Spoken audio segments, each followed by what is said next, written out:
بسم اللہ الرحمن الرحیم۔ السلام علیکم۔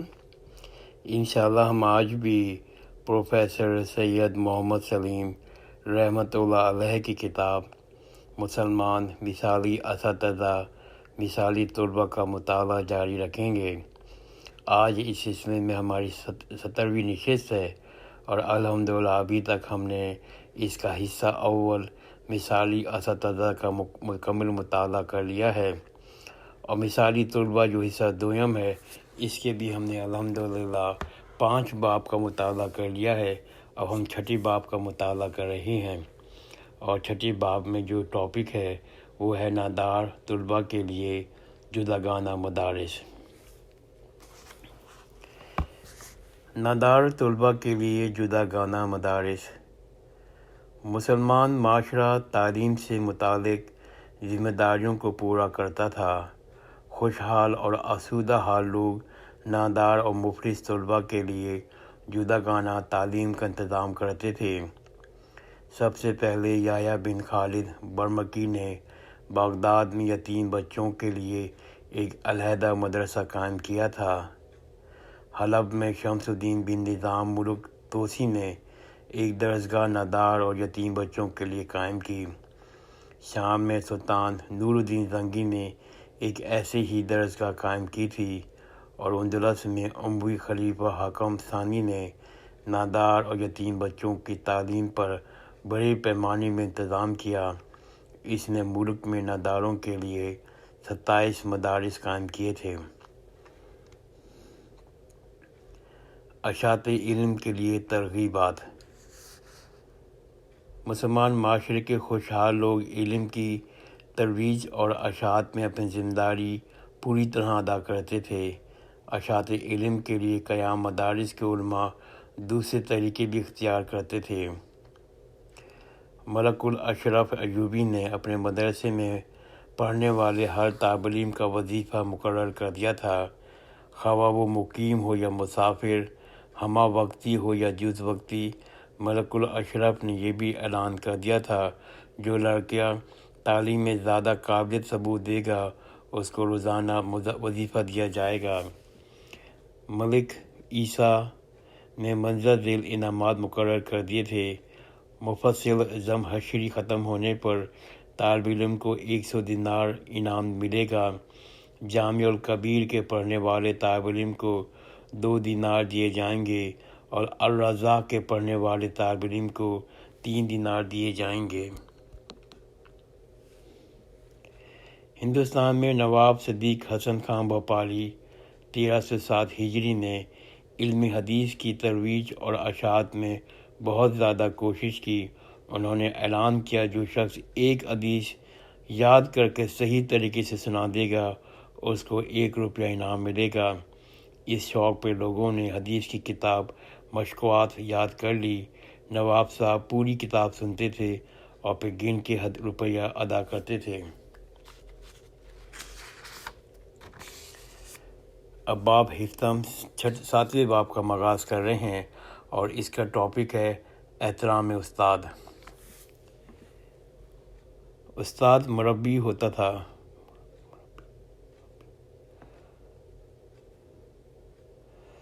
ہارون رشید کے لڑکوں کے مؤدب استاد عبدالصمد کو امام شافعی نے مندرجہ ذیل نصیحتیں کی تھیں۔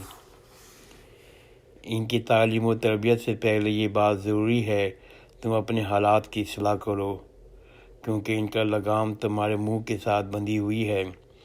خیر وہ ہے جس کو تم خیر بتاؤ گے، شر وہ ہے جس کو تم شر بتاؤ گے۔ ان کو فرائض سکھاؤ مگر جبر نہ کرو ورنہ یہ تنگ آ جائیں گے، نہ زیادہ نرمی کرو ورنہ یہ چھوڑ کر بیٹھ جائیں گے۔ فصیح اشعار سکھاؤ، صحیح احادیث سکھاؤ، معلومات کو غلط ملت نہ کرو۔ جب تک اول بات ذہن نشین نہ ہو دوسری بات ان کو نہ بتاؤ۔ زور زور سے نہ چیخو، شور سمجھنے میں رکاوٹ بن جائیں گے۔ اچھے استاد کے لیے امام غزالی کی 10 نصیحتیں بہت مشہور ہیں۔ نمبر 1، اچھے استاد کو چاہیے طلباء کے ساتھ شفقت کے ساتھ پیش آئے، ان کے ساتھ ایسا سلوک کرے جیسا کہ وہ اپنی اولاد کے ساتھ کرتا ہے۔ حضرت نمبر 2 حضرت صلی اللہ علیہ وآلہ وسلم کے نمونے کو ہر وقت اپنا سامنے رکھے۔ اصل مقصود ترویج و اشاعت علم ہے، معاوضے کا کوئی خیال بھی دل میں نہ لائے۔ نمبر 3 حتۃ الوسیع، جو اپنے شاگردوں کو اس امر کی نصیحت کرے کہ وہ سند فضیلت اور سند فراغ اس وقت تک حاصل نہ کریں جب تک کہ وہ اس کے اہل نہ بن جائیں۔ نمبر 4 اپنی توجہ طلباء کے صرف علمی لیاقت پہ ہی مرکوز نہ کرے، بلکہ ان کی تربیت پہ بھی توجہ دے۔ اگر ان سے کوئی غلطی صادر ہو جائے تو نرمی کے ساتھ فہمائش کرے۔ نمبر 5 اپنے شاگردوں کے سامنے دوسرے اساتذہ اور دوسرے مضامین کی مذمت یا تنقید نہ کریں، بلکہ طلباء کو ترغیب دینا چاہیے کہ وہ زیادہ شعبہ علوم میں مہارت حاصل کریں۔ نمبر 7 مبتدی کے لیے اور محدود لیاقت کے طالب علموں کے لیے سہل اسباق منتخب کرے۔ اس کا عمل رسول اللہ صلی اللہ علیہ وآلہ وسلم کی ان احادیث پہ ہونا چاہیے جو شخص اپنے مخاطب کے معیار فہم سے بلند ترین گفتگو کرتا ہے، اسے بعض اوقات لوگ گمراہ ہو جاتے ہیں۔ نمبر 7 استاد کو چاہیے اپنے اقوال کو اپنے اعمال سے قوت پہنچائے۔ نمبر 7 استاد کو چاہیے اپنے اقوال کو اپنے اعمال سے قوت پہنچائے، کیونکہ اقوال کان میں اترتے ہیں اور اعمال آنکھیں دیکھتی ہیں۔ اس سلسلے میں ابن مقفع کا قول بہت خوب ہے: جو شخص پیشوا اور رہنما بننا چاہتا ہے اسے پہلے اپنے نفس کی تربیت کرنی چاہیے۔ اس کا نتیجہ یہ نکلا کہ اپنی زبان سے پہلے اپنی شہرت سے لوگوں کو تعلیم و تربیت کر سکے گا۔ نمبر 8 شاگردوں کی ہمت افزائی اس انداز سے کرے کہ خود اپنے عقل و فہم کی صحیح استعمال کرنے لگیں، محض استاد کی نقالی کرنے پر اکتفا نہ کریں۔ نمبر 9 امام غزالی رحمۃ اللہ علیہ نے معلم الصبیان، چھوٹے بچوں کے استاد پر خاص توجہ دی ہے۔ وہ لکھتے ہیں کہ چھوٹے بچوں میں نقل کرنے کا مادہ بہت زیادہ ہوتا ہے، ان کی نظریں استاد کے الفاظ پر لگی رہتی ہیں، استاد کی پسند ان کی پسند، استاد کی ناپسند ان کی ناپسند ہوتی ہے۔ ایسی صورت میں استاد کو چاہیے کہ ان کے سامنے بہتر اور معیاری کردار کا نمونہ پیش کریں۔ نمبر 10 استاد کو چاہیے وہ تمام طلباء کے ساتھ ایک جیسا سلوک کرے، امیر اور غریب طلباء کے درمیان کوئی تفریق روا نہ رکھے۔ استاد کی تعظیم و احترام۔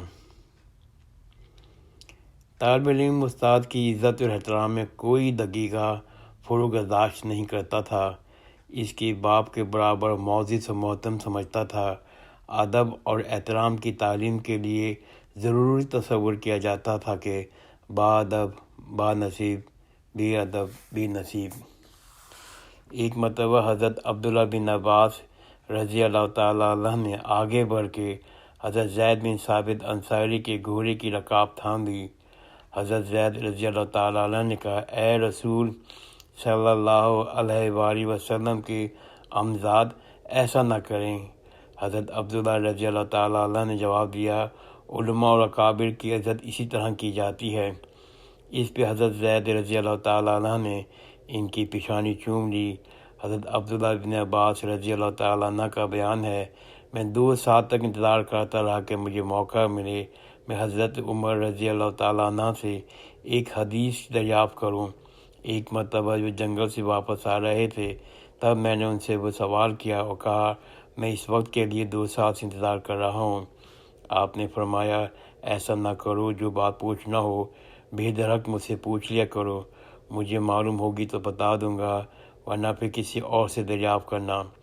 حضرت عمر رضی اللہ تعالیٰ عنہ کا رعب پوچھنے سے مانا آتا تھا۔ امام شافعی رحمۃ اللہ علیہ نے بغداد میں امام ابو حنیفہ رحمۃ اللہ علیہ کے شاگرد امام محمد رحمۃ اللہ علیہ سے موطا پڑھی، دوسری کتابیں بھی پڑھیں۔ ایک مرتبہ وہ مسجد ابو حنیفہ میں نماز پڑھنے گئے۔ وہاں انہوں نے حنفی طریقے سے نماز ادا کی۔ بعض لوگوں نے ان کو ٹوکا کہ آپ نے اپنا مسلک ہی تبدیل کر دیا۔ انہوں نے کہا مسلک تو میرا وہی ہے، البتہ اتنے بڑے امام کے سامنے مجھ سے اپنا اجتہاد اختیار کرتے ہوئے شرم محسوس ہوئی، اس لیے حنفی طریقے پر میں نے نماز پڑھ لی۔ استاد سے محبت کی نادر مثال حافظ ابن قیم جوزیہ رحمۃ اللہ علیہ نے پیش کی۔ جب امام ابن تیمیہ رحمۃ اللہ علیہ کو دمشق کے قلعے میں مبعوث کر دیا تو عزیز شاگرد نے استاد سے جدائی گوارا نہ کی اور مطالبہ کیا مجھے بھی استاد کے ساتھ قلعے میں مبعوث کر دیا جائے، چنانچہ انہیں بھی بند کر دیا گیا۔ ایک مرتبہ سلطان محمد تغلق نے شیخ نذیر الدین چراغ دہلوی رحمۃ اللہ علیہ کو دربار میں طلب کیا۔ وہ فلسفی مزاج بادشاہ تھا، علماء اور صوفیہ دونوں سے برگشتہ تھا۔ دربار میں سلطان کے تقرب میں امیر قطب الدین دبیر موجود تھے جو چراغ دہلوی کے شاگرد تھے، اس لیے امیر نے آگے بڑھ کر شیخ کی جوتیاں لے کے بغل میں دبا دیں۔ سلطان کی گفتگو شیخ سے بڑی بے رخی سے ہوئی۔ آخر میں اس نے شیخ سے کہا مجھے آپ نصیحت کریں، تو شیخ نے فرمایا غصے کو کم کرو۔ چلتے وقت بادشاہ نے شیخ کو انعام دینا چاہا تو شیخ نے ہاتھ نہیں لگایا، مگر امیر قطب الدین نے آگے بڑھ کر انعام کی تھیلی اٹھا لی، اس لیے کہ اس کو معلوم تھا شیخ ہاتھ نہیں لگائیں گے اور مبادہ سلطان در پہ آزار ہو جائیں۔ جب شیخ وہاں سے روانہ ہوئی تو سلطان نے قطب الدین سے کہا اے نالائق، تو نے یہ کیا حرکت کی؟ قطب الدین نے کہا وہ میرے استاد ہیں، میں نے ان کا ادب کیا۔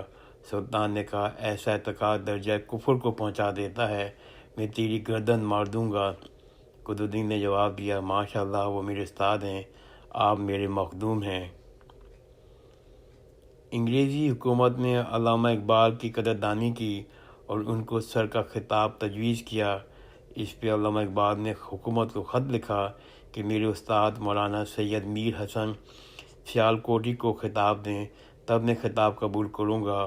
حکومت نے مولانا امیر حسن کو شمس العلماء کو خطاب دیا، پھر ڈاکٹر اقبال کو سر کا خطاب دیا۔ الحمدللہ میں اپنا مطالعہ یہاں روکتا ہوں، آئندہ کی نشست میں ہم استاد کی خدمت پہ مزید علم حاصل کریں گے۔ جزاک اللہ خیرا، خدا حافظ۔